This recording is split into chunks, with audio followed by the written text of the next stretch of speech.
Hello everyone, welcome to Sigma Gurukul.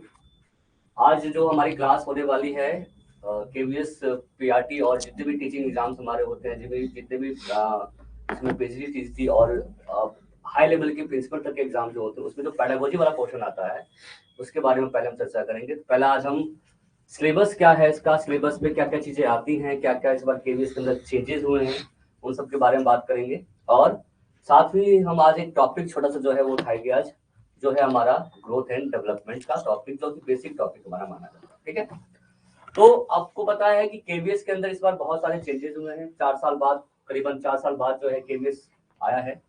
तो 2018 में आया था ये पहली बार, मतलब इससे पहले उसके बाद कोविड-19 के चक्कर में ये आ नहीं पाया। तो इस बार जो है आप देख रहे हो पूरा का पूरा जो सिनेरियो है वो बदल गया है ना। टॉपिक्स वगैरह भी चेंज हुए हैं। इस बार जो पूरा फोकस किया है केवीएस ने वो क्या है, पेडागोजिकल जो एनालिसिस होता है, पेडागोजी जो होती है उसके ऊपर। ठीक है, तो इस बार चाइल्ड डेवलपमेंट के साथ साथ जो पेडागोजिकल वाला पोर्शन है कि बच्चे किस प्रकार से पढ़ेंगे, किस प्रकार से सीखेंगे, कैसा स्कूल एनवायरनमेंट उनको जरूरत है, या किस प्रकार के टीचिंग एक्टिविटीज कराई जानी चाहिए उनको, हर एक चीज पर क्या किया गया है, फोकस किया गया है। ठीक है, और कुछ ऐसे टॉपिक्स हैं जो नए टॉपिक्स हैं, जो पहले कभी ना तो कभी पढ़ाए गए हैं ना ही पढ़े गए हैं, है ना। नए टॉपिक्स इसमें ऐड किए गए हैं। थोड़ा सा एक बार पहले से हम थोड़ा सा इंट्रोडक्शन कर लेते हैं कि सिलेबस में क्या रखा गया है, सिलेबस में क्या जोड़ा गया है, एक बार वो देख लेते हैं।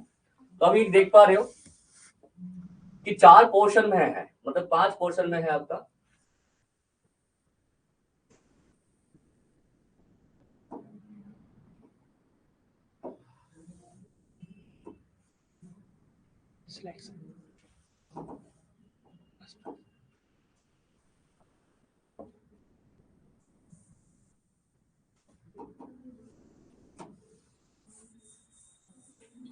देखिए, देख पा रहे हो यहाँ पर आप कि पोर्शन में पहला जो है पोर्शन वो है आपका पर्सपेक्टिव।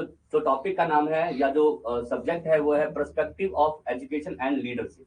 ठीक है, इसमें जो आपका पहला पोर्शन है वो है अंडरस्टैंडिंग ऑफ लर्नर, है ना, कि लर्नर्स की अंडरस्टैंडिंग कैसे है, लर्नर्स का डेवलपमेंट कैसे होगा, लर्नर क्या सीखेंगे, इसके बारे में है। तो ये पहला जो पोर्शन है ये आपका 15 मार्क्स का है ना। और 15 मार्क्स में जो पहला जो पोर्शन है इसके अंदर पूरा का पूरा जो कॉन्सेप्ट है वो किसके इर्द गिर्द है, वो है आपके किसके इर्द गिर्द, वो है पूरा पूरा डेवलपमेंट टॉपिक। तो जो आप लोग पहले भी पढ़ चुके होंगे कि डेवलपमेंट क्या होता है, विकास क्या होता है, ये पूरा पूरा जो है पोर्शन जो है विकास यानी कि डेवलपमेंट टॉपिक पर है। डेवलपमेंट क्या है, डेवलपमेंट के स्टेजेस क्या होते हैं, डेवलपमेंट के डोमेन्स क्या क्या होते हैं, इन सब के बारे में है। ठीक है, सेकंड जो पोर्शन है अंडरस्टैंडिंग टीचिंग लर्निंग, है ना। ये पूरा पूरा आपका जो टीचिंग एबिलिटी होती है, टीचिंग लर्निंग प्रोसेस होता है, टीचिंग के ट्रेड्स क्या है, टीचिंग के स्टेजेस क्या होते हैं, टीचिंग के अंदर क्या क्या उसके मेथड्स होते हैं पढ़ाने के, क्लास में एनवायरनमेंट कैसा होना चाहिए, है ना, टीचिंग किस प्रकार से होनी चाहिए, किस प्रकार के एनवायरनमेंट में हम किस प्रकार की टीचिंग करते हैं, उसके बारे में बताया गया। ठीक है, इसके बाद जो है क्रिएटिंग कंड्यूसिव लर्निंग एनवायरनमेंट, ये जो टॉपिक है ये पूरा पूरा डाइवर्सिटी पर है। यानी कि जो सेकंड पोर्शन जो हमने पढ़ा, ये सेकंड पोर्शन जो है ये बात करता है टीचिंग के बारे में और लर्निंग के बारे में, कि लर्निंग क्या है। इसके अंदर आप लोग ये पढ़ेंगे कि टीचिंग के अंदर क्या क्या चीजें होती हैं, लर्निंग में क्या क्या है, लर्निंग में थ्योरीज ऑफ लर्निंग जैसे बिहेवियरिज्म है, कॉग्निटिविज्म है, कंस्ट्रक्टिविज्म है, इन सब के बारे में बात की जाएगी। ठीक है, तीसरा जो पोर्शन है जो हमने बात की, तीसरा पोर्शन जो है पूरा पूरा डाइवर्सिटी पर है। यानी कि इसके अंदर काफी चीजें हम हद तक हमें डिसेबिलिटीज के बारे में पढ़ना है, जिसमें आपकी इंक्लूसिव एजुकेशन क्या है, इंक्लूसिव एजुकेशन के अनुसार क्या क्या डिसेबिलिटीज रखी गई हैं, इन सब के बारे में इसके अंदर डिस्कस किया गया है। और चौथा ये पोर्शन जो है आपका, ये जो पोर्शन है आपका, ये थोड़ा सा आप ये कह सकते हो नया प्रोसेस है, नया जो कॉन्सेप्ट डाला गया है, स्कूल ऑर्गेनाइजेशन एंड लीडरशिप। ये टॉपिक इससे पहले नहीं था। अभी इस पेडागोजी के अंदर स्कूल ऑर्गेनाइजेशन कैसी होनी चाहिए और लीडरशिप का बेसिकली एजुकेशन में क्या रोल है इसके बारे में है।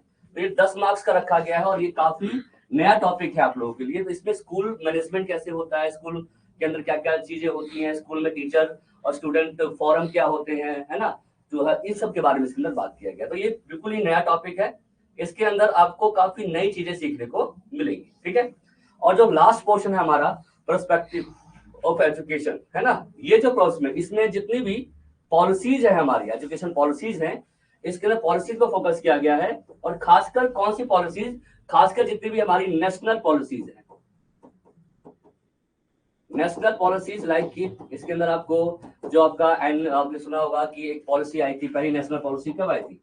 पहली नेशनल पॉलिसी आई थी 1968 में, है ना, सुना होगा आप लोगों ने। ये पहली नेशनल पॉलिसी आई थी डीएस कोठारी की अध्यक्षता के अंदर, इसके बारे में पूछा गया है। इसके अलावा इसके अंदर आपको 1986, है ना, जो नई पॉलिसी आई थी 86 के अंदर, वो भी पूछा गया है। इसके बाद 1992 में एक रिवाइज आया था, वो भी इसके बारे में पूछा गया है। और अभी जो नई पॉलिसी आई है ये बहुत ज्यादा ही फोकस किया गया है, NPE 2020, national policy of education 2020, जो अभी तक हालांकि हर स्टेट में अभी तक लागू नहीं हुआ है, एक दो जगह लागू हुआ है, बट लागू एक जल्द ही 2023 तक कहा जा रहा है कि इसको हर स्टेट पे लागू करेंगे, जहां जहां जो स्टेट चाहेगा वो उसको लागू कर पाएगा। ठीक है, तो ये आपको याद रखना है। तो मोटा मोटी हम ये देखा जाए कि डेवलपमेंट टॉपिक आपको पढ़ना है, विकास क्या है, डेवलपमेंट से कनेक्टेड जैसे डोमेन्स वगैरह आपको पढ़ना है। कितनी भी टीचिंग लर्निंग प्रोसेस क्या होते हैं, टीचिंग का क्या रोल है डेवलपमेंट के अंदर, लर्निंग क्या है ना, इसके बारे में पूछा हुआ है। इसके अलावा डिसेबिलिटी में डाइवर्सिटी क्या क्या होते हैं, इंक्लूसिव एजुकेशन क्या होता है, कौन सी जो डिसीज वगैरह होती है, डिसेबिलिटी होती है, उन सब के बारे में पूछा हुआ है। और उसके अलावा नेशनल पॉलिसीज के बारे में, जिसमें आपके जो 3-4 पॉलिसी जो है ये ज्यादा फोकस है। इसके अलावा आपका आरटीई क्या है, नेशनल करिकुलम फ्रेमवर्क क्या होता है, इन सब पर पूछा गया है। और खासकर किसको ध्यान में रखकर पूछा गया है, ये है ECCE, early childhood and care education. इस पर काफी डिटेल में आपको इस बार पूछा जाएगा, और आपको इस बार हो सकता है कि बहुत सारे शॉर्ट फॉर्म्स भी देखने को मिले, जैसे कि FLN क्या होता है, फाउंडेशन लिटरेसी एंड न्यूमरेसी क्या होती है, GER क्या होते हैं, ग्रोस क्या नाम है आपका, एनरोलमेंट रेशियो क्या होता है, इन सब के बारे में आपको पूछने को मिल सकता है। तो इस बार शॉर्ट फॉर्म भी मिलेंगे काफी आप लोगों को। और जो सबसे ज्यादा फोकस किया हुआ जो पॉइंट है वो है आपका एनपीई 2020। इस बार इस पर काफी क्वेश्चन आने की संभावना इस बार है। ठीक है, तो एक बार इसको थोड़ा सा डिटेल में देख लेते हैं कि क्या क्या इसके अंदर में पढ़ना है ना, आगे बढ़ जाते हैं।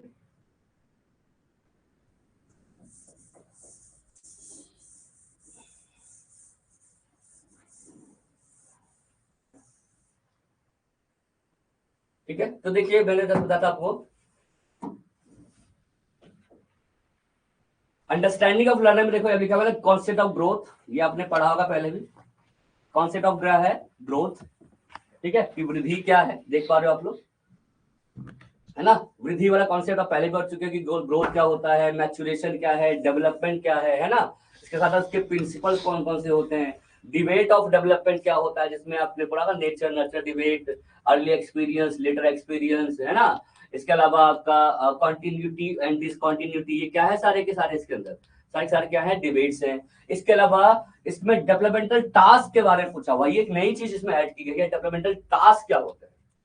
ये डेवलपमेंटल टास्क जो है, ये टर्म दिया था आपको बता दूं मैं, उसका नाम था रॉबर्ट हैविंगहर्स्ट ने, रॉबर्ट जे हैविंगहर्स्ट ने, याद रखना। ये इस बार ऐड किया गया है, इन्होंने 6 प्रकार के स्टेजेस दिए थे। उन्होंने कहा था कि हर स्टेज के अंदर हर बच्चा कुछ ना कुछ डेवलपमेंटल टास्क करता है ना।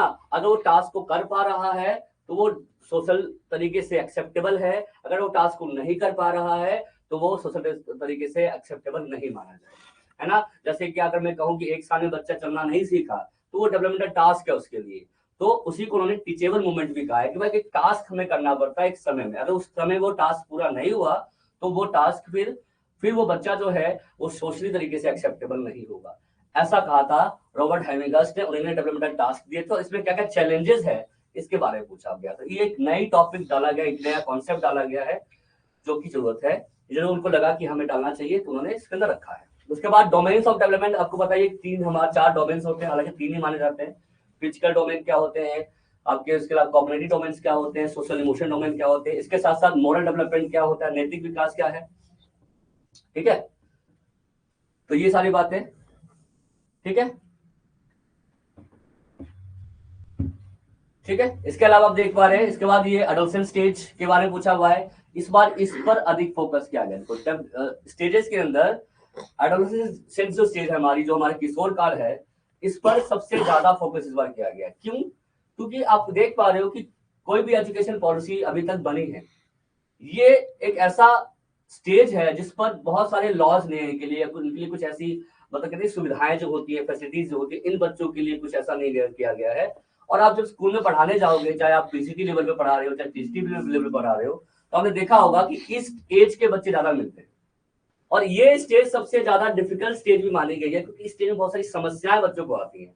बट कोई ऐसी पॉलिसी या कोई भी ऐसा जो क्या कह सकते हैं कि कोई अभी ऐसी हमारी जो एजुकेशन या नेशनल पॉलिसी है, ऐसी कुछ ऐसा रिकमेंडेशंस या कुछ ऐसी बातें इन बच्चों के लिए नहीं की गई है। और सबसे ज्यादा कहते हैं कि स्ट्रॉन्ग एंड स्ट्रेस एज, है ना, या डिफिकल्ट एज कहा जाता है। इमोशनल अपीयरेंस बच्चे में बहुत सारे इसमें आते हैं, बहुत सारे चेंजेस आते हैं, बच्चा कंफ्यूज रहता है, बट उनको गाइडेंस देने वाला कोई नहीं है, है ना। बहुत सारे चैलेंजेस इस स्टेज में देखने को मिलता है, जस्ट लाइक कि बच्चे को के अंदर कितना है पीयर लेड बिहेवियर दिखाया जाता है ना। बच्चों को कैसे बोलिंग किया जाता है, हमने देखा होगा। इमोशनल चेंजेस होते हैं, फिजिकल चेंजेस आते हैं, तो ये सब बच्चे के लिए एक तरह से ना नया चेंज है।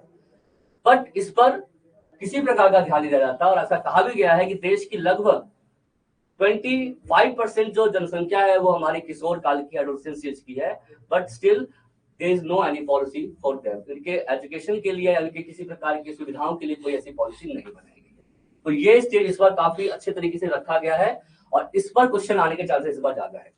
इसके अलावा सोशलाइजेशन आपको पता ही है, प्राइमरी एंड सोशलाइजेशन एजेंसीज हैं, इनके बारे में पूछेगा कि प्राइमरी एजेंसी क्या है। जैसे घर को हम प्राइमरी कहते हैं, है ना, हम अपने रिलेटिव्स को प्राइमरी कहते हैं, हमारे स्कूल जो आउटर एनवायरमेंट है वो हमारा सेकेंडरी एजेंसीज होती है। इन सब के बारे में पूछा हुआ। तो ये पहला पोर्शन हम देख ही पा रहे हो कि मैंने कैसे से बारे में बताया था कि ये पोर्शन जो है आपका वो ज्यादा किसके बारे में बात करता है, आपके डेवलपमेंट के बारे में, यानी कि विकास के बारे में। ठीक है, इसके बाद जो सेकंड पोर्शन है वो देखो prospective of learning and behaviourism, cognitivism and constructivism. ये देख पा रहे हो आप लोग। बिहेवियरिज्म भाई आपको पता ही है, जो कि जिसमें हमें थ्योरीज पढ़नी है वॉटसन की, जेबी वॉटसन हो गए, ईएल थॉर्नडाइक हो गए, आईपी पैवलोव हो गए, है ना, स्किनर है, इनकी थ्योरीज पढ़नी है हमें। कॉग्निटिव थ्योरी में पियाजे और वाइगोत्स्की दो बहुत फेमस है, साथ में ब्रूनर की थ्योरी भी पढ़ने को मिल सकती है आपको इसमें। इसके अलावा कंस्ट्रक्टिविज्म में हम लोग पढ़ेंगे बेसिकली निर्माणवाद थ्योरी, जो कि हालांकि मैं पर्टिकुलर थ्योरी इसमें नहीं है, बट इसमें भी हम पियाजे और वाइगोत्स्की के कॉन्सेप्ट को पढ़ेंगे। और कंस्ट्रक्टिव लर्निंग पर ज्यादा ही फोकस किया गया है। आज जितनी भी एजुकेशन पॉलिसीज आई हैं वो कंस्ट्रक्टिव लर्निंग को ही प्लेस देता है। आज मैं आपको बता दूं, आज जो भी पॉलिसी है, जैसे मैं एनसीएफ की बात करता हूं, एनसीएफ 2005 किसकी बात करता है, कंस्ट्रक्टिव की बात करता है ना। और यहां तक कि जो हमारी नई पॉलिसी आई है अभी नैनपी, ये भी कहता है कि रोड लर्निंग से ज्यादा इंपॉर्टेंट हमारे लिए कौन सी लर्निंग होती है, कंस्ट्रक्टिव लर्निंग होती है। तो याद रखना कंस्ट्रक्टिव लर्निंग के ऊपर ज्यादा ही फोकस आता है, क्योंकि कंस्ट्रक्टिव लर्निंग में बच्चा एक्टिव लर्निंग करता है और लर्निंग बाय क्या होती है, डूइंग होती है, याद रखना। तो सबसे ज्यादा इंपॉर्टेंट चीज जो है लर्निंग हमारी कंस्ट्रक्टिविज्म होगी। इसके अलावा इसका एप्लीकेशन कैसे, मतलब कि इन लर्निंग को आप सीखोगे, इन लर्निंग के बारे में अगर आपको पता है तो आप इन लर्निंग का यूज करते हुए बच्चे को पढ़ाओगे कैसे, है ना। ये भी इस बार दिया गया है कि जो भी चीज आप सीखते हो, जो भी चीज आपको जिस चीज के बारे में आपको पता है, आपको जिस लर्निंग के बारे में पता है, उस लर्निंग को हमें किस प्रकार से यूज करना है, हमें शिक्षा में कैसे प्रयोग करना है। जैसे डेवलपमेंट की आपके पास नॉलेज है, बच्चे के विकास के बारे में आप जानते हो, और उसको एजुकेशन में कैसे यूज करोगे, कैसे उसको बच्चों को कैसे सिखाओगे, आप उनको अंदर इंडिविजुअल डिफरेंस को कैसे कैटर करोगे, ये आपको पता होना चाहिए। तो इस बार फोकस केवल अंडरस्टैंडिंग में नहीं है, इस बार फोकस केवल थ्योरेटिकल नॉलेज में नहीं है, इस बार फोकस उन्होंने रखा है इम्प्लीकेशन कितना अच्छा कर पाते, यानी कि आपको इसकी समझ भी हो और आप इसको क्या कर पाओ, इम्प्लीमेंट भी कर पाओ। यानी कि आप जब क्लासरूम में पढ़ा रहे हो, सिखा रहे हो, तो आप उस चीज को क्या कर पाओ, उस जो नॉलेज है, जो आपने सीखा है, पढ़ा है, उस ज्ञान को क्या कर पाओ, आप यूज कर पाओ। तो यूज पर ज्यादा ही फोकस किया गया है इस बार आपके केवीएस के अंदर। ठीक है,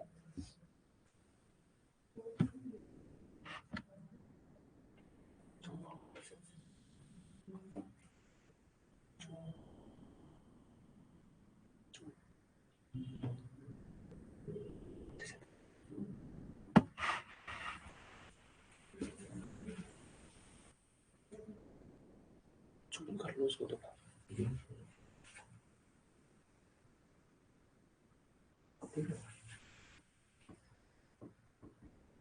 देखो दिख रहा है?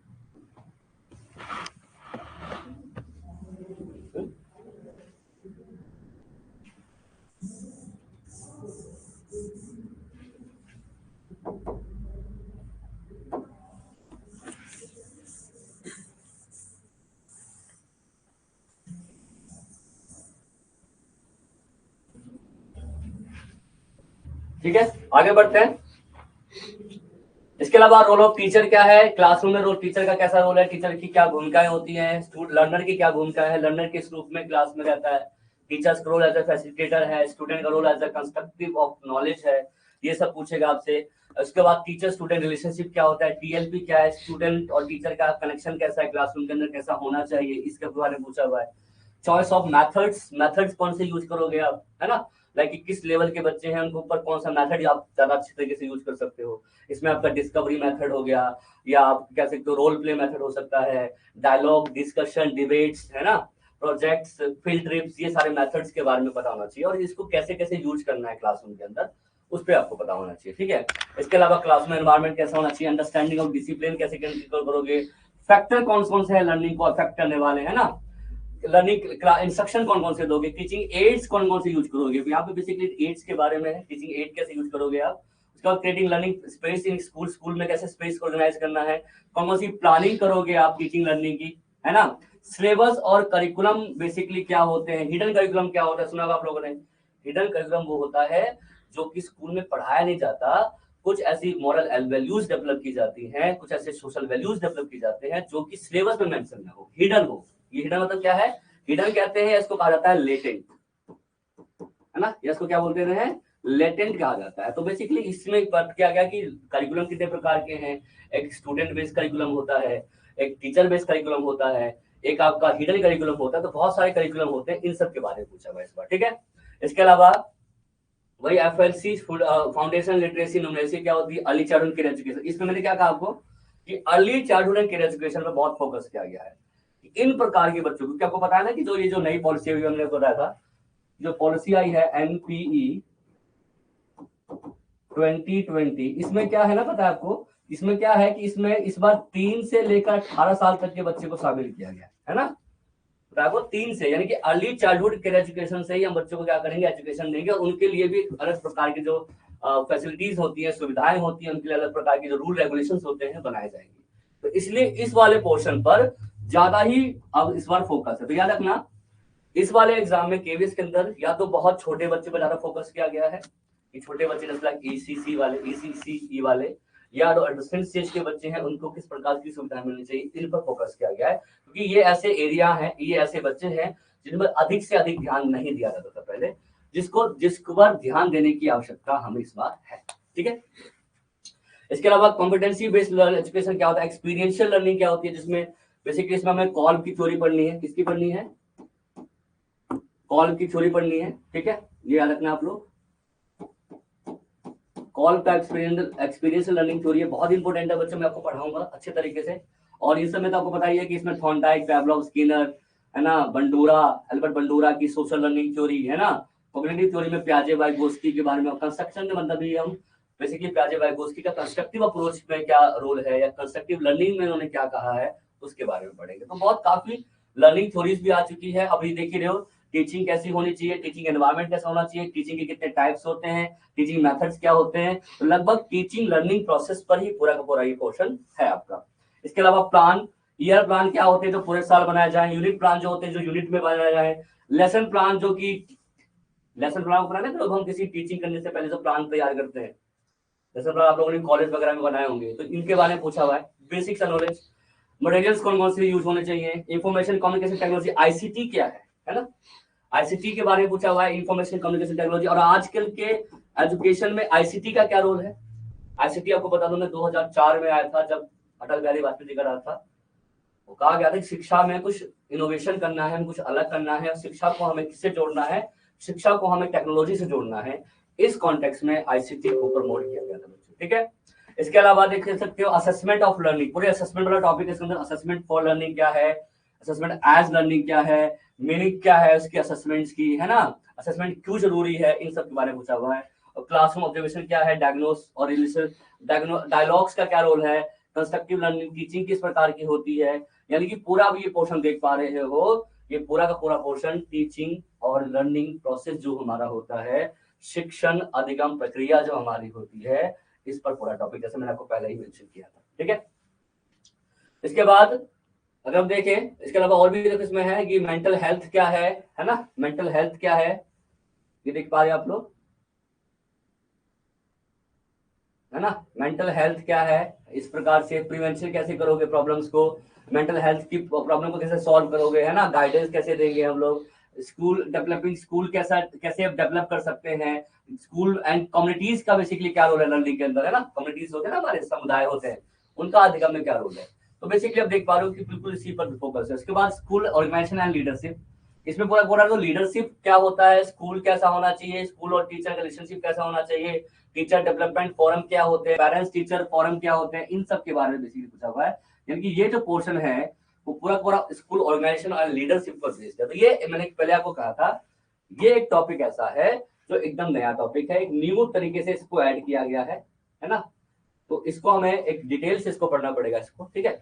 उसके बाद पर्सपेक्टिव ऑफ इन एजुकेशन, है ना, एजुकेशन का पर्सपेक्टिव कैसा होना चाहिए, role of school of achieving aim of education, education की एम को कैसे अचीव करेंगे, इसमें बेसिकली एजुकेशन के बारे में पूछा गया। उसके बाद एमपी, है ना, लिखा हुआ है यहाँ पर early childhood education, foundation learning, है ना, लिटरेसी, ये एफएल एम क्या होते हैं, curriculum and pedagogy of school, कैसे स्कूल में पेडागोजी पढ़ाना चाहिए, होलिस्टिक डेवलपमेंट क्या होता है, इंटीग्रेशन लर्निंग किसे कहते हैं, इक्विटेबल एंड इंक्लूसिव एजुकेशन क्या है, इन सब के बारे में इंक्लूसिव एजुकेशन पूरा इसके पूछा हुआ है। और इसमें कॉम्पिटेंसी लर्निंग क्या होती है बच्चे, है ना। इसके अलावा principle of guiding child rights के बारे में पूछा हुआ है इसके अंदर, है ना। इसके अलावा स्कूल एनवायरनमेंट कैसा होना चाहिए, आप देख पा रहे हो, है ना, right and children with free and compulsory education यानी कि आरटीई के बारे में पूछा हुआ है ना। तो सारी पॉलिसी एंड देखो history and study of national policy हमने बात की थी ना, हमने बात की थी ना कि नेशनल पॉलिसीज बनाई गई थी यहाँ पर, ये देखिए ये रही सारी, ये नेशनल पॉलिसीज आपको क्या पढ़नी पड़ेगी इस बार, पढ़नी पड़ेगी। तो नेशनल पॉलिसीज के ऊपर भी इस बार बहुत ज्यादा फोकस किया गया है, और इस नेशनल पॉलिसीज ने कब क्या क्या चेंज किए हैं एजुकेशन में, उस चेंज से क्या क्या उसके क्या रिजल्ट आए हैं, इस पर इस बार अधिक से अधिक क्या है बच्चों, फोकस किया गया, मैं आपको बता दूं, ठीक है। इसके अलावा, है ना, तो ये सब चीजें हैं। तो ये बेसिकली आप देख पा रहे हो कि ये जो चारों पोर्शन है हमारे, ये बहुत ही इंपॉर्टेंट है। तो यानी मोटा मोटी मैंने आपको क्या बताया था, अभी अभी थोड़ी देर पहले ही बताया था मैंने आप लोगों को क्या क्या हमें पढ़ना है बेसिकली, है ना, है ना। तो इसमें बेसिकली फर्स्ट वाले पोर्शन में जैसे मैं आपको बता रहा था, फर्स्ट वाले पोर्शन में हमें क्या पढ़ना है, फर्स्ट वाले पोर्शन में पूरा डेवलपमेंट पढ़ना है हमें, सेकंड वाले पोर्शन में हमें टीचिंग और लर्निंग के बारे में पढ़ना है, ठीक है। थर्ड वाले पोर्शन में डाइवर्सिटी और इंक्लूसिव एजुकेशन के बारे में पढ़ना है, और स्कूल के अंदर किस प्रकार एनवायरमेंट होना चाहिए उसके बारे में, और स्कूल ऑर्गेनाइजेशन में स्कूल का टीचर का रिलेशनशिप कैसा हुआ है, स्कूल में टीचर्स पेरेंट्स फोरम क्या होते हैं, बेसिकली स्कूल के अंदर जितनी भी गतिविधियां होती है, एक्टिविटीज होती है, उन सब के बारे में इसको हमें पढ़ना है, ठीक है। इसके बाद इसमें और पर्सपेक्टिव और एजुकेशन में जितनी भी हमारी एजुकेशन पॉलिसी जो कि चाइल्ड्स के लिए बताई गई है, मेंटल हेल्थ असेसमेंट, इन सब के बारे में फोकस है बच्चों। तो ये देख लीजिए, मिला जुला के टॉपिक सारे ऑलमोस्ट देख सकते हो कि बहुत सारे टॉपिक बिल्कुल पुराने ही है जो चलते हुए आ रहे हैं, बट कुछ एक चीज जैसे स्कूल ऑर्गेनाइजेशन एंड लीडरशिप ये नया जोड़ा गया है, और ये सारी बातें लगभग आपने पढ़ रखी होगी, बट कुछ ऐसे टॉपिक्स हैं जो कि अभी नए जोड़े गए हैं, जिसका एग्जाम में आने की संभावना बहुत ज्यादा है, ठीक है। तो बहुत इंपॉर्टेंट है, इसको समझना बहुत इंपॉर्टेंट है, इसमें टॉपिक्स को समझना बहुत इंपॉर्टेंट है। और केवीएस की आपको बताइए कि सबसे खास बात क्या होती है कि वो सब कुछ डिस्क्राइब कर देता है, बता देता है जी ये हम आपसे पूछेंगे, ठीक है। तो वन बाय वन हमें सारे टॉपिक शुरू करने पड़ेंगे। तो आज हम स्टार्ट करने जा रहे हैं पहला पोर्शन, अंडरस्टैंडिंग द लर्नर, है ना। इसको स्टार्ट करने जा रहे हैं हम, अंडरस्टैंडिंग द लर्नर। तो पहले मुझे बताओगे यहाँ तक सारी बात क्लियर है आप लोगों को, कोई डाउट यहाँ तक, कोई दिक्कत?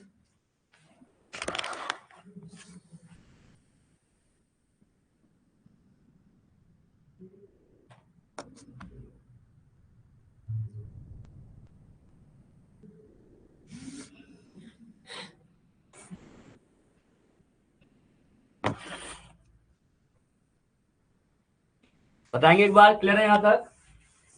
आई होप कि थोड़ा बहुत सिलेबस आपको समझ में आ गया होगा।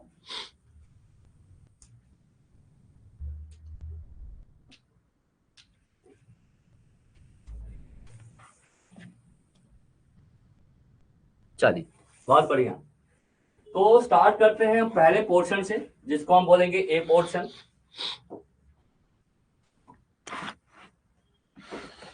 ए पोर्शन से स्टार्ट करते हैं। ए पोर्शन क्या है हमारा,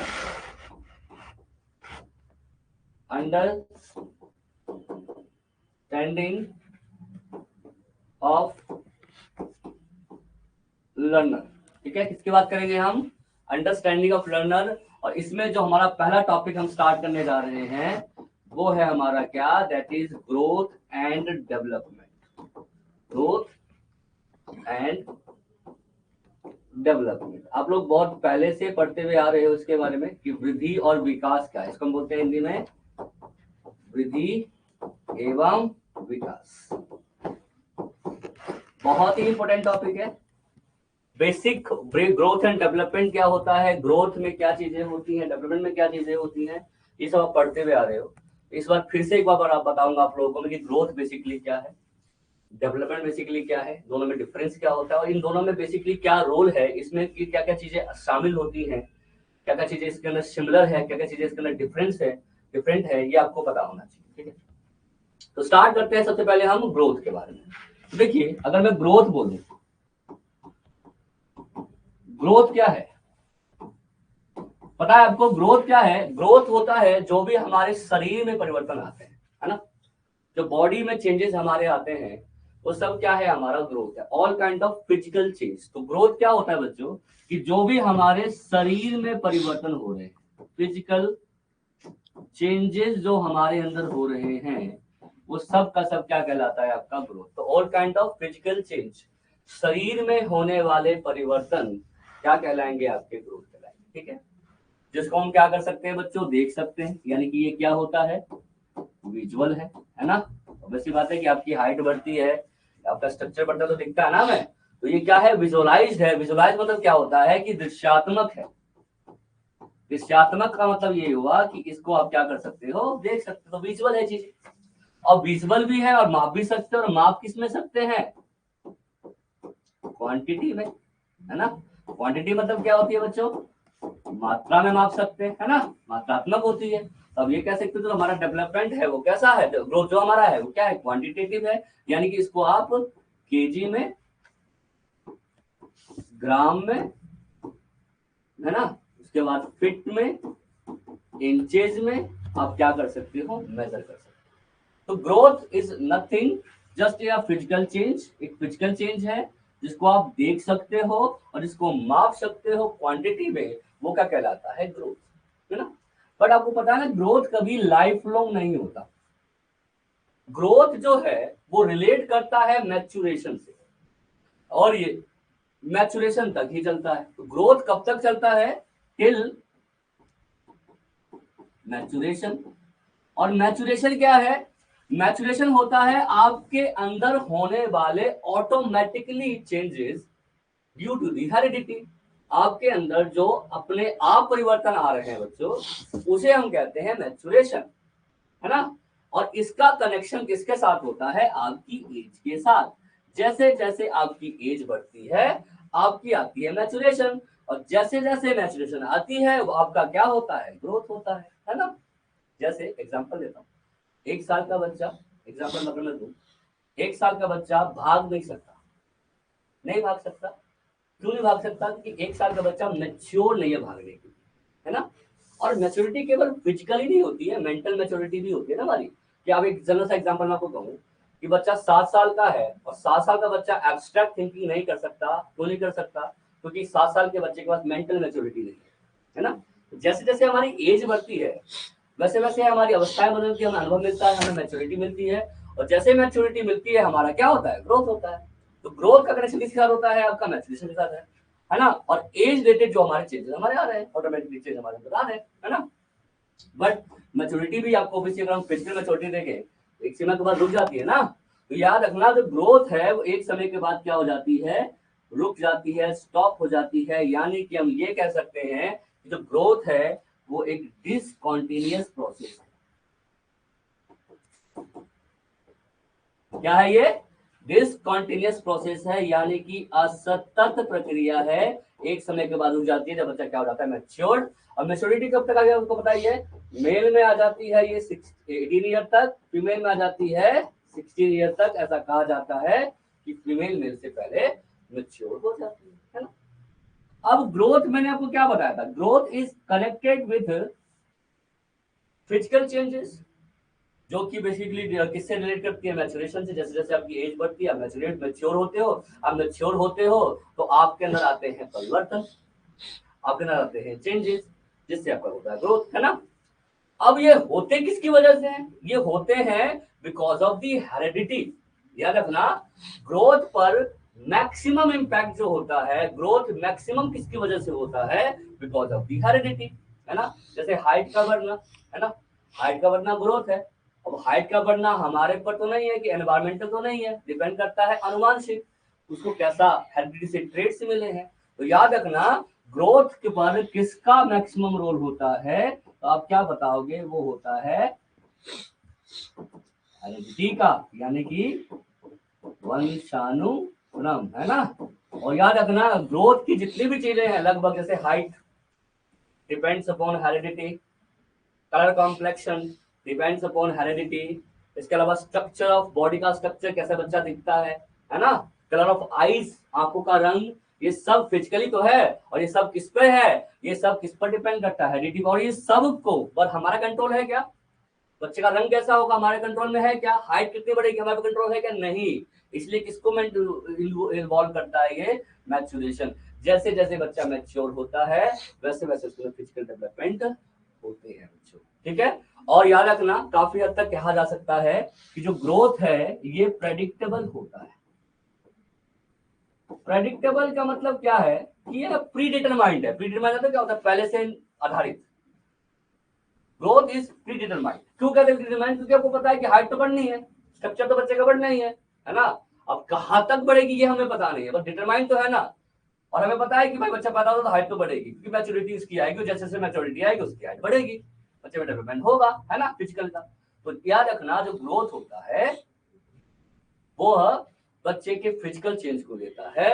और जैसे जैसी आपकी एज बढ़ती है, जैसे जैसे आप मैच्योर होते हो, वैसे वैसे आपकी जो डेवलपमेंट होता है फिजिकल स्ट्रक्चर का, और आपके वैसे वैसे आपकी हाइट वगैरह बढ़ती है ना। और प्रेडिक्टेबल क्यों कहते हैं? क्योंकि हमें पता है ना, प्री डिटरमाइंड पहले से ही हमें पता है कि चीज बढ़ेगी ही, है ना। तो हम प्रेडिक्ट करेंगे हाँ बच्चे की हाइट बढ़ेगी, बट कितनी बढ़ेगी एग्जैक्टली नहीं बता सकते। याद रखना, चाहे वो ग्रोथ हो चाहे वो डेवलपमेंट हो, किसी भी चीज में एग्जैक्ट आप कुछ भी नहीं कह सकते। एग्जैक्ट मतलब कि बिल्कुल कितना होगा या कितना नहीं होगा नहीं बता सकते। डेवलपमेंट में तो चलो ठीक है, अभी तक हम मान ही लेते हैं, ग्रोथ में भी मान लेते हैं, बट कुछ भी एग्जैक्ट इसमें नहीं होता कि कहाँ तक बच्चा ग्रोथ करेगा, कहाँ तक बच्चा जाएगा, है ना। इसलिए याद रखना, ग्रोथ में हम कह सकते हैं how far a person can go, how far a person can develop, कहां तक वो जा सकता है, जा सकता है, जाएगा नहीं है इसमें, जा सकता है। तो प्रेडिक्टेबल है, पर एकदम एग्जैक्ट प्रेडिक्शन आप इस चीज को आप नहीं कर सकते। अब तो याद रखना, ठीक है। हमने क्या क्या पढ़ा इसके अंदर? कि भाई ये फिजिकल चेंज को लेता है ना, ये विजुअल है, ये क्वांटिटी को लेता है, मात्रा को लेता है, मैच्योरिटी से रिलेट करता है, जैसे जैसे मैच्योरिटी होती है वैसे हमारा ग्रोथ होता है। और डिसकंटिन्यूअस है, मतलब कि एक समय के बाद रुक जाता है। और कब रुक जाता है? मेल में 18, फीमेल में 16। और आपको पता है कि 16 18 ईयर तक की हम स्कूलिंग एज कहते हैं, नहीं। तो स्कूल की जो पूरी एज है ना हमारी, वो 18 ईयर तक ही होती है। स्कूल हमारा 18 ईयर तक ही होता है, उसके बाद तो बच्चे वैसे भी एडल्ट हो जाते हैं। तो चाइल्ड डेवलपमेंट जो हम पढ़ रहे हैं ना, वो मैच्योरेशन तक ही पढ़ रहे हैं। चाइल्ड डेवलपमेंट मैच्योरेशन तक ही होता है, इससे ऊपर तो हम एडल्ट हो गए ना। तो आप लोगों को भी स्कूल में जब जाओगे तो आपको भी इन लोगों को ही, इन बच्चों को ही पढ़ाना पड़ेगा, जो कि 3 साल 4 साल से ऊपर होंगे, 6 7 साल 10 साल 15 साल, मैक्स से मैक्स 18 साल। ये 18 साल में हमारा चाइल्ड डेवलपमेंट कंप्लीट होगा। इसलिए आपको पढ़ना भी है, स्टेज भी आप पढ़ोगे तो इसी स्टेज में पढ़ोगे। और आपने देखा भी होगा कि मैक्सिमम जो बच्चे होते हैं, चाहे वो फर्स्ट सेकंड क्लास को छोड़ दें, अगर हम थर्ड फोर्थ फिफ्थ क्लास के बाद जो फिफ्थ से सिक्स क्लास में बच्चे जाते हैं, तो बच्चे की एज 11 12 साल हो जाती है। तो आप देखते हो बच्चे थोड़े से मेच्योर होने लग जाते हैं, है ना, मेच्योरिटी की स्टेज में आ जाते हैं। तो याद रखना, फिर उसका उनका जो डेवलपमेंट है उसमें चैलेंजेस और बढ़ जाते हैं, और जितने चैलेंजेस बढ़ते हैं उतना ही उनको हमें थोड़ी सी कहते हैं सपोर्ट की जरूरत पड़ती है। इसलिए आपको एग्जाम में आपके जो केवीएस के सिलेबस में एडोसेंस स्टेज को ज्यादा ही क्या किया गया है, फोकस किया गया है, ठीक है। फिजिकल आई हैव की ग्रोथ के बारे में पता लग गया होगा आप लोगों को। ग्रोथ में कोई डाउट है आपको ग्रोथ टॉपिक में? ठीक है, ग्रोथ क्लियर हो गया होगा आप लोगों को कि वृद्धि क्या होती है, ठीक है। उसके बाद हम आगे बढ़ते हैं।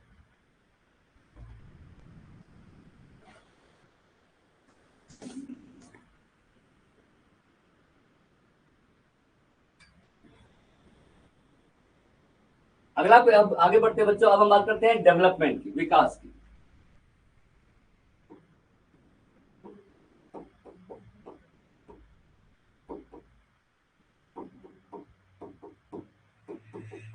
ठीक है, तो देखिए वृद्धि हमने बताया था, वृद्धि का हमने क्या पढ़ा था ग्रोथ में कि भाई all kind of physical change, केवल फिजिकल चेंज को हम क्या कहते हैं आपका ग्रोथ कहते हैं, है ना। लेकिन अगर मैं बात करूं डेवलपमेंट की, तो डेवलपमेंट याद रखना ये होता है पहली बात तो होलिस्टिक चेंजेस, होलिस्टिक डेवलपमेंट कहते हैं इसको। होलिस्टिक डेवलपमेंट का मतलब क्या हुआ कि डेवलपमेंट जो है वो सभी प्रकार के चेंजेस को लेता है, याद रखना ऑल काइंड ऑफ चेंजेस, चाहे वो फिजिकल हो, चाहे वो मेंटल हो, चाहे वो सोशल हो, चाहे वो मॉरल हो, चाहे वो इमोशनल हो। डेवलपमेंट क्या है, पहली बात तो होलिस्टिक है।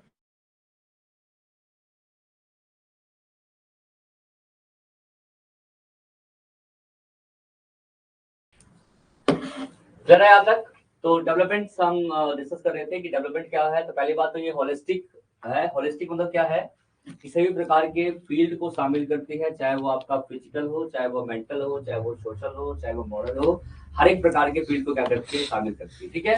तो होलिस्टिक है यानी कि बड़ा है और एक कॉन्टिन्यूस है, इसको लाइफ लॉन्ग कहते हैं।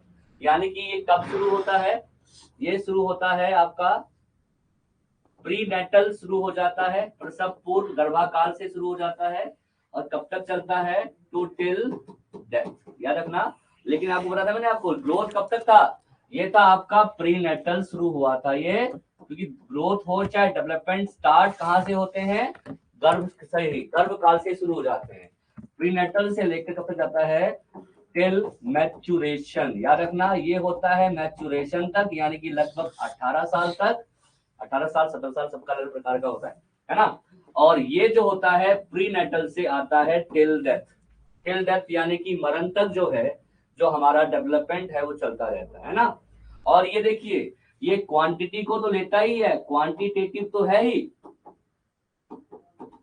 क्वांटिटेटिव क्यों है, क्योंकि इसमें फिजिकल चेंज है, तो क्वांटिटेटिव तो है ही है, साथ साथ में क्या है ग्रोथ डेवलपमेंट, क्वालिटेटिव भी है। क्वालिटेटिव का मतलब ये है कि जैसे जैसे क्वांटिटी बढ़ती है वैसे वैसे क्वालिटी भी आती है, यानी कि जैसे जैसे बच्चों के अंदर मात्रात्मक विकास होंगे वैसे वैसे बच्चों के अंदर क्या होते हैं, गुणात्मक विकास भी होते हैं। तो विकास दोनों है, क्वांटिटेटिव भी है और क्वालिटेटिव भी है। अब उनसे एक बात बताइए, आप कैसे देखोगे बच्चे में कि क्वांटिटी डेवलप हो रही है कि क्वालिटी डेवलप हो रही है। तो याद रखना कोई भी पहले और कोई भी बाद में नहीं होता, दोनों क्या होते हैं, साथ साथ बढ़ते हैं। याद रखना अगर बच्चे में क्वांटिटी डेवलप हो रही होगी तो बच्चे में साथ साथ में क्वालिटी भी डेवलप हो रही होगी। तो कोई भी पहले, याद रखना एक चीज आप लिख के लिख लो कहीं पर कि डेवलपमेंट में कुछ भी पहले या कुछ भी बाद में नहीं होता। याद रखना जो भी होता है एक साथ होता है, क्योंकि सारे डेवलपमेंट आपस में कनेक्टेड है ना, इसीलिए सारे एक साथ होते हैं। जैसे जैसे आपकी क्वांटिटी बढ़ रही होगी, है ना, क्वांटिटेटिव चेंज जैसे जैसे आपका हो रहा होगा वैसे वैसे क्वालिटेटिव चेंजेस भी आपके अंदर आ रहे होंगे। अब जैसे एग्जांपल मैं आपको देता हूँ, अब 1 साल का कोई बच्चा है, उसकी हाइट मान लेते हैं कि आपकी है 1 फीट, है ना, 1 फीट हाइट है और वो बच्चा केवल 1 वर्ड बोल पाता है, क्योंकि 1 साल का बच्चा 1 वर्ड बोल सकता है। याद रखना डेवलपमेंट की स्टेज होती है कुछ लैंग्वेज की, पहले बच्चे ट्राई करता है, क्विंग करता है, बैबलिंग करता है, 1 वर्ड्स बोलता है, 2 वर्ड्स बोलता है, फिर इसके बाद उसकी वर्बल स्पीच डेवलप होती है। तो 1 साल का मान लो कि बच्चा 1 वर्ड्स बोल रहा है, अब वो 2 साल का हो गया, यानी कि उसकी ऑब्वियसली बात है कुछ हाइट बड़ी होगी, तो हाइट बढ़ गई यानी कि मान लो कि तो कितने का हो गया, 2 फुट का हो गया। और 2 फुट का हो गया लेकिन तो हाइट तो बढ़ी है, बट साथ साथ में लैंग्वेज में तो चेंज आया होगा ना, हो सकता है कि अब वह 2 सेंटेंस बोलने लग गया होगा। यानी कि देखो क्वांटिटी अगर बढ़ रही है तो साथ साथ में उसके अंदर क्वालिटी भी बढ़ रही है। तो याद रखना डेवलपमेंट क्वांटिटेटिव भी होता है और क्वालिटी, ठीक है। और देखिए डेवलपमेंट में मैच्योरेशन भी है, क्योंकि ऑब्वियसली बात है कि एज तो इसमें भी है ना, एज बढ़ती है बच्चे का डेवलपमेंट होता है, तो मैच्योरेशन को भी लेती है साथ में डेवलपमेंट किसका रिजल्ट है? मैचुरेशन का तो है ही है, साथ में किस चीज का है बच्चों? Maturation and experience. क्या होता है? मैचुरेशन एंड एक्सपीरियंस की परिपक्वता और अनुभव। याद रखना, एग्जाम में पूछा जाए कि डेवलपमेंट किसका रिजल्ट है, आप बोलोगे it is result of both maturation and experience. जैसे जैसे आपके एज बढ़ती है, आपको मैचुरेशन आती है, वैसे वैसे आपको अनुभव भी मिलते हैं। अनुभव मतलब कि आपको वो सीखने को भी मिलता है, आपका मेंटल या सोशल या मोरल या अलग प्रकार के डेवलपमेंट भी होते हैं। ठीक है, डेवलपमेंट दोनों की वजह से होता है, चाहे वो मैचुरेशन एंड क्या है एक्सपीरियंस। आप अगर ज्यादा इसको डीपली देखो तो मैचुरेशन और एक्सपीरियंस की प्लेस पर मैचुरेशन एंड लर्निंग भी लिख सकते हो, एक ही बात है। याद रखना कि एक्सपीरियंस से हमें क्या मिलता है? लर्निंग। तो ये भी एग्जाम में पूछ ले सकता है कि development from development result maturation and learning है, तो भी आंसर ठीक होगा। मैचुरेशन एंड एक्सपीरियंस है, तो भी आंसर ठीक होगा। तो डेवलपमेंट के अंदर मैचुरेशन और एक्सपीरियंस दोनों ही आते हैं, ये आपको याद रखना चाहिए। ठीक है, क्लियर है यहाँ तक? यहाँ तक की बात क्लियर है आप लोगों को?